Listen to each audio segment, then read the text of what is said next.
Hello friends, how are you? I hope you all are well.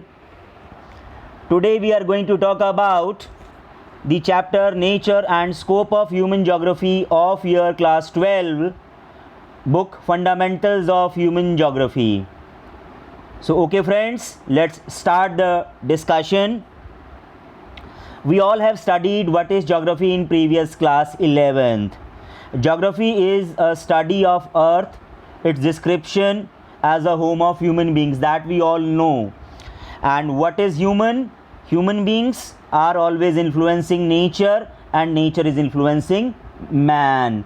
So it means in human geography we are going to talk about relationship between man and nature. Let's see the definition given by Retzel. Geographer Retzel says it is the synthetic study of relationship between human societies and Earth's surface. Both are interrelated to each other. He is putting emphasis on synthesis, synthetic study. Both these are so closely interrelated that they cannot be separated. They are so intertwined, they cannot be separated, right? So let's take one more definition given by Madam Sample, Churchill Sample. She says human geography is the study of changing relationship between unresting man and unstable earth. So she is putting emphasis on the changing relationship, dynamism. Nothing is stationary. Man is unresting. Man is doing all the time something or the other. Man has created agricultural landscape which was not there earlier. Earlier it was a forested area. Man is doing agriculture there. Earlier rivers were flowing at great distance from the fields. So man built the canals and extra water of rivers was diverted to the agricultural areas. In the form of irrigation, we are taking benefit of natural resources. So what we have learned here, we have learned that man is always doing something or the other, and nature is also unresting. Let's take one more definition given by Paul Vidal de la Blache.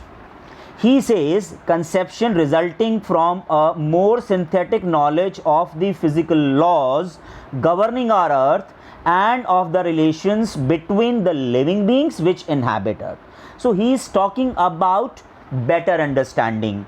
He is talking about better knowledge about the nature, about the natural laws. Here we can take the example of droughts.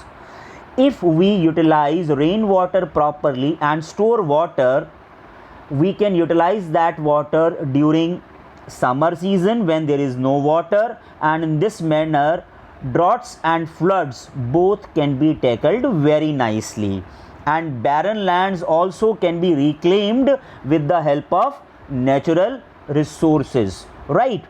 So what are we discussing? Basically we are discussing the relationship between man and nature. We are trying to understand how man influences nature, and at the same time we are trying to understand the earth as home of human beings, and whatever natural elements are influencing man, that is what we are understanding here in the chapter. We have, with the help of nature, or you can say natural resources, we created residential colonies, we created grasslands, we created roads, railway tracks we have laid down, and aeroplanes we have built with the help of understanding of aerodynamics, right? So in this manner, with the help of natural resources, we have developed a lot. We have created cultural landscape. Now dear friends, let's talk about a stage when level of technology was very low and man used to follow the nature. Man used to live in complete harmony with nature, and natural forces were very strong. Undoubtedly at that point of time, level of economic and social development was in its primitive stage, but nature was conserved. Man used to conserve nature, man used to protect nature, man used to follow its rule. That is why this stage can be referred as environmental determinism, because nature or environment is determining all the activities and man is living close to nature, so we can call it naturalization of humans also, or naturalized humans were naturalized, you can say, right? Man was very close to nature, so this is referred as concept of mother nature, where man used to worship nature, revered and conserved nature. If you take an example of the construction of houses, man used to use that material which is available in the vicinity without any kind of damage or destroying nature. Man is doing all the activities, man is living in the lap of nature, right? Yes, it was economically primitive stage of development and natural forces were considered very strong, but in complete harmony with the natural environment man used to live, right? So my dear friends, with the passage of time we have developed a lot.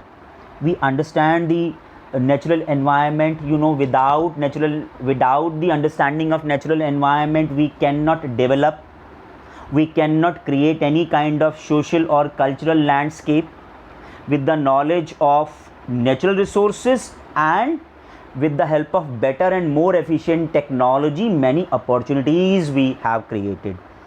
These opportunities or possibilities helped us a lot in creating new landscape, right? That is why this concept is known as possibilism.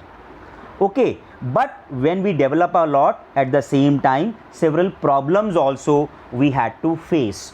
During 1970s we realized that our mountainous glaciers are melting very fast.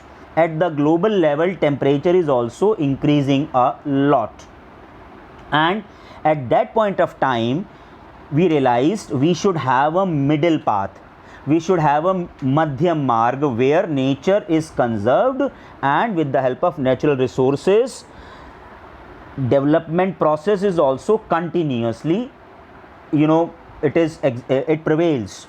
This concept of medium marg or middle marg or madhyam marg was given by geographer Griffith Taylor.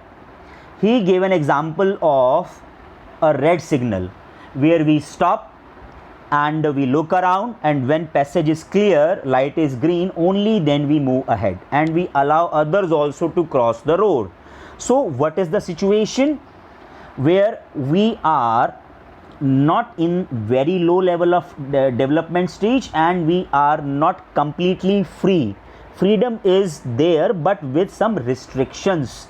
This concept was referred as neo-determinism, and you can call it stop and go determinism also, right? So in this way we have learnt about interrelationship between man and nature, concept of determinism, primitive stage, then concept of possibilism, advanced stage, and then medium marg, or you can say neo-determinism, right? So I hope you have understood well and you enjoyed the discussion. And friends, in the end I would like to thank you all for being patient listeners, and I would remind you people to go to the channel 3 Hours Education, where you find new videos on new topics, and write in the comment box the topic whichever you feel I should make more videos, and like the video, share it with your friends, and suggest, give your reviews, give your suggestions. Thank you very much. Bye bye.